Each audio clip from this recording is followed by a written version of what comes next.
Most people are just so inconsistent with it, which is why they don't believe it. Driven Mofos, welcome back to another episode of The Underestimated Entrepreneur.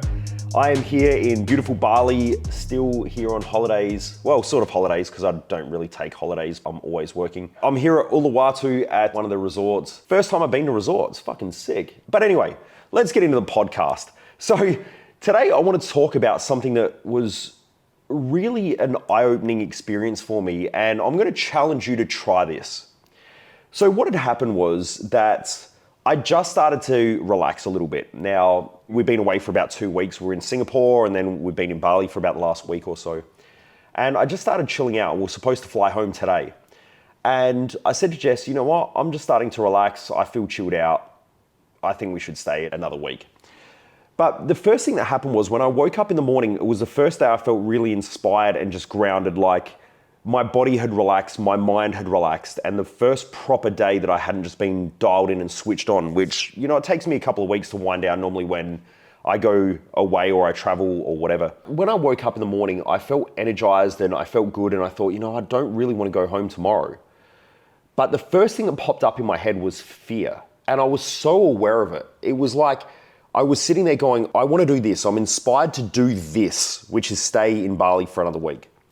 Then the first thing that happened was fear popped into my head, and it was, shit, now I need to talk to Jess about this. And the first thing that Jess is going to do is, I know that she is going to go, shit, now I've got to organize something. Then she's going to get stressed about it.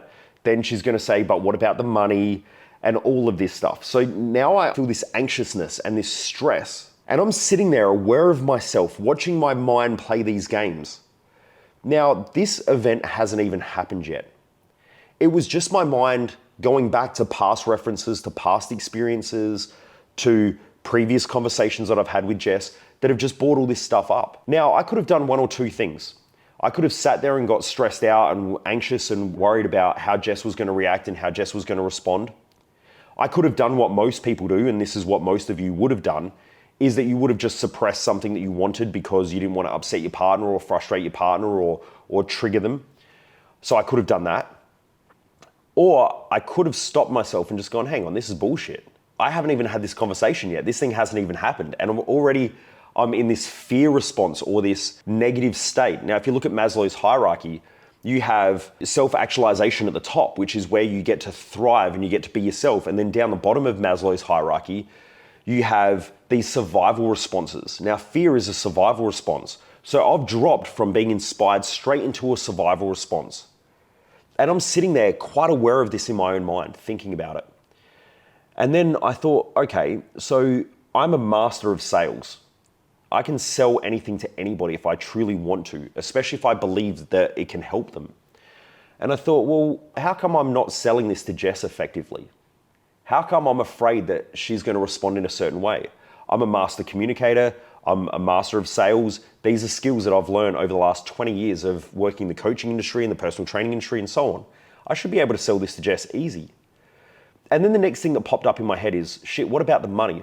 You know, we're staying in a beautiful resort. We're in the exclusive area of the resort as well. So, you know, we have exclusive access to a lounge. It's fucking wild. Like, we go to a special little location for breakfast where there's only like the high rollers and shit like that. It's really cool.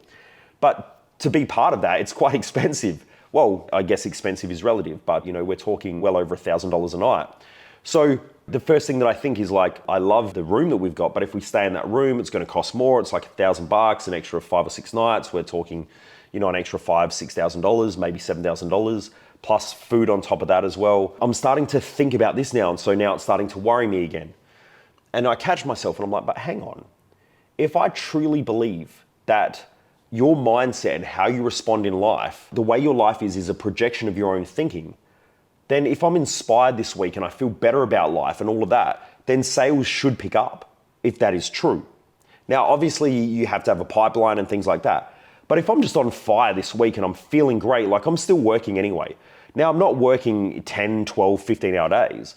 You know, I might work for a little bit and then I go for a walk and then I work for a little bit and then I go to the gym and then we go out for lunch and then we work for a little bit and then we go out for dinner. And so we're still doing things while we're here. I never really go on holidays. I think that it's stupid to set up good habits and then go on holidays and destroy those habits.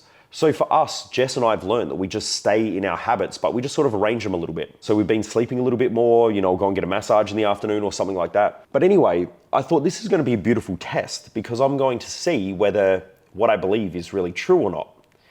So that was the second thing that came up, was this fear response around money. That's not me. That's a past experience that I've had. Now, I know my mum was extremely money driven and a lot of her triggers were around the fear of money. And so those triggers have become a lot of my fears as well. I get stressed out when cash flow is not coming in or when I'm not getting enough sales. And I know for a lot of business people, that's quite common. But that's also a thing that gets them stuck. It makes them emotional, it makes them reactive, it makes them stressed out, it makes them lose sleep, and then they become less productive, they become less effective as communicators, as managers, and so on. So all of these things are things that I observed. Just sitting there in the morning, I was lying there in bed, bang, the first thing happens is like, I'm inspired, I want to stay for another week. And then boom, I get hit with the first fear response, which is, what's Jess going to think? How's Jess going to respond? She's going to react negatively to this. And so bang, it puts me in this negative state, in this disempowered state, in this fear state. Then after I just deal with that one, bang, the next one pops up and it's around money. And I go, well, what about the money? What if we don't get sales? What blah, blah, blah. But it's a test. What if this is just testing me to see whether I believe in the power of your own mindset, whether I believe in the power of putting out the right energy and you get that back in return? So that was the second thing that happened. And then I sat there and I was thinking about it and I'm like, crap, what about my clients? So I've got a couple of one-on-one client sessions booked this week back in Adelaide. So I'm sitting there thinking, now I've got to ring up and rearrange with them. And one of them I've had to move twice now because we decided to go to Bali. So I had to move them from a session that they'd already booked and they wanted to do it live, not online. So I moved them.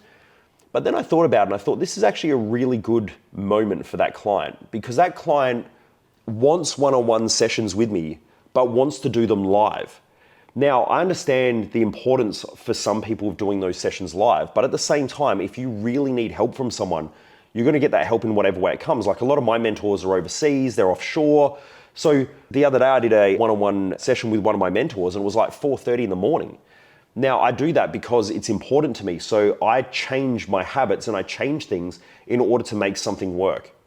And that's my attitude, is that I just make things work. If I've got to get up at 4 o'clock in the morning or I've got a podcast, I think later this week that I have to do, which I think is around 5 a.m. or maybe it's 4:30 a.m. over here in Bali time, I just get up for it. Like I just make it work.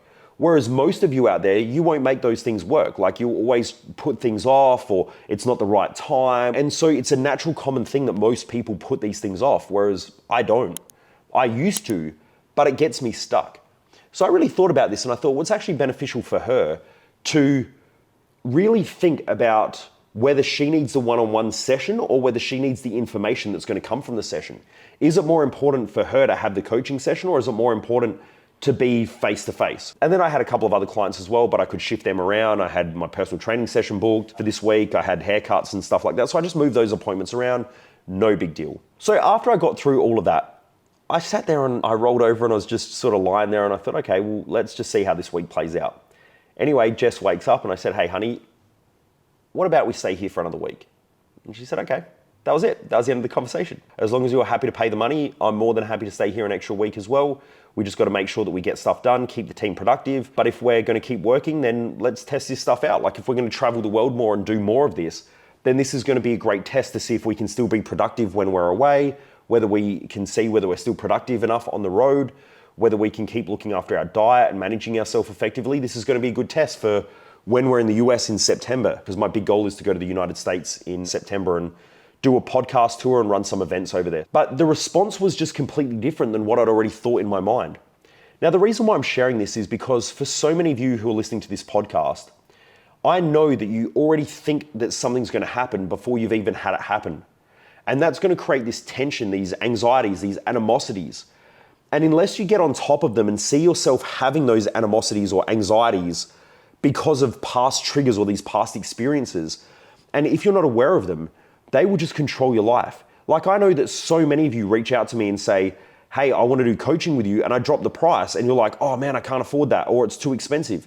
Now, it's not too expensive, it's just that you make it expensive because you'll go out and you'll spend $60,000, $70,000, $80,000 on a car.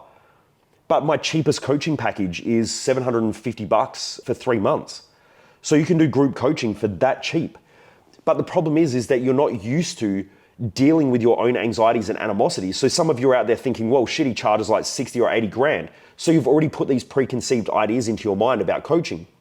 Now that's true, I do have clients that are on that much. But what I also notice is that a lot of you will then say, I want to do this, I want to move forward. And then straight away you go, oh, but what about my partner? How am I going to have this conversation with them? How do I get time off of work? Or how do I deal with stuff? What happens if I join Business Growth Odyssey or one of Michael's programs?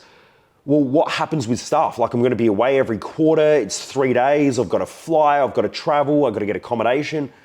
And so you're already fucking yourself by having these thought processes. And that's why I wanted to have this conversation, because I watched myself do it and I realize how impactful it is. That if you don't catch yourself having those conversations with yourself and breaking those patterns, you may never move forward. You may never get the results that you want. And I noticed that if I'm the master of mindset, and I'm a fucking master of this shit, if I watch myself having those conversations and I have to stop myself, I guarantee that those things are happening day after day after day in your mind and you're not catching yourself. You're letting it slip. And because of that, you're falling back into old patterns, wondering why you're not getting the results that you want. How many times do you think, I should go to the gym, but then I've got to get my clothes ready and I've got to do this, and then what about the kids and blah, blah, blah. And so you're already creating all these what ifs instead of just dealing with them. If you want to grow your business, it's like, well, I need to grow my business, but what about cash flow? What about the accountant? Geez, I've got to get it checked. What's the strategy? What if it doesn't work? And so again, there's all these what ifs. In your relationship, I know I need to have that conversation. We need to have a talk. Maybe we're not communicating effectively. Maybe we're not working well together. Maybe we don't have common objectives. Maybe we're not looking after the kids well enough. But at the same time, you've got what ifs, not even ifs. And so what I mean by that is that if you switch it to an even if I have this conversation, it doesn't work out well, at least we're moving forward and we're progressing. Even if I make this decision and it doesn't work out, then I can always just change. And this is something that I realized, when I thought about the money situation and having to pay the extra cash, I thought, even if it doesn't work out, I can put money on credit card. I've always made money. This is the thing that really broke my pattern. And funny enough, I'll tell you the story that because I was inspired yesterday morning, after all of that, right, after all this mindfuckery happens in my head, I'm feeling super inspired after I have the conversation with Jess. We book here for another week. I go into the lounge, the breakfast lounge, and we're sitting there and they have this fucking amazing buffet, right? It's the most incredible buffet. There is everything there. Every fruit you can imagine. They have sashimi, they have curries, they have Indian food, they have Chinese food, they have, the usual English breakfast. They've got fucking everything there. Pastries, everything, right? And it's this little exclusive lounge. It's quite big, but it's I don't know, there weren't many people in there anyway. My point is, I walk in there and I go and sit down at the table with Jess. And we're overlooking the whole beach area, right? This beautiful beach area of the resort. And Jess comes back and she says, I think that's Kishan sitting there. Now, Kishan is my accountant. And I've been good friends with Kishan for years. He's come to our wedding. He's a great guy. We normally catch up for dinner once a quarter. Now, before we went to Bali, he said, we should catch up soon for lunch. It's been a while. And I said, yeah, Jess and I are heading away when I get back. Now, I probably forgot to mention that I was heading to Bali, but I said, we're heading away. He said, oh yeah, cool. When you get back, we'll organize something. I walk out and there he is sitting there with his wife and all of his family. And so anyway, we ended up having this great chat. We grabbed a coffee together. It was awesome. It was fantastic, but that was super inspiring. And it was amazing that happened. To think that we're both overseas at the same time, in the same country, staying at the same fucking resort, and that we were getting breakfast at exactly the same time is freaky. Who knows how this shit happens, right? I don't know.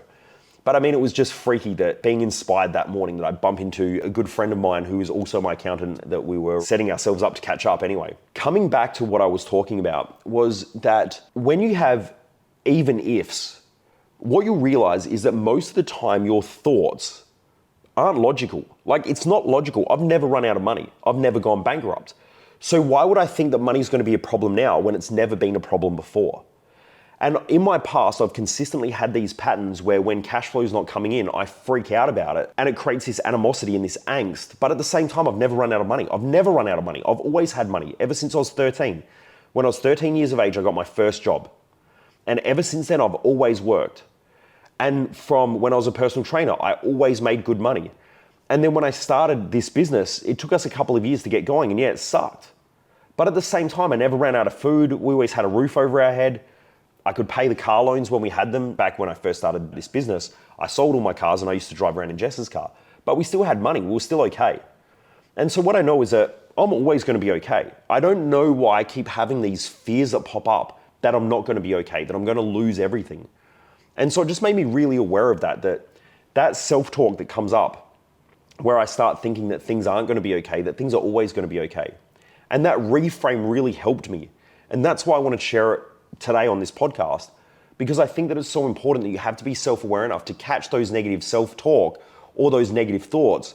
Because if you don't, it's so easy to spiral out of control and get into what ifs, not even ifs. Even if this shit happens, I'll still be okay because I've always been okay. Anyway, Driven Mofos, I hope this helps. Have a great day, keep kicking ass, and I look forward to joining you back here on the next episode of The Underestimated Entrepreneur. Most people waste their life, and I just don't want you to be one of them.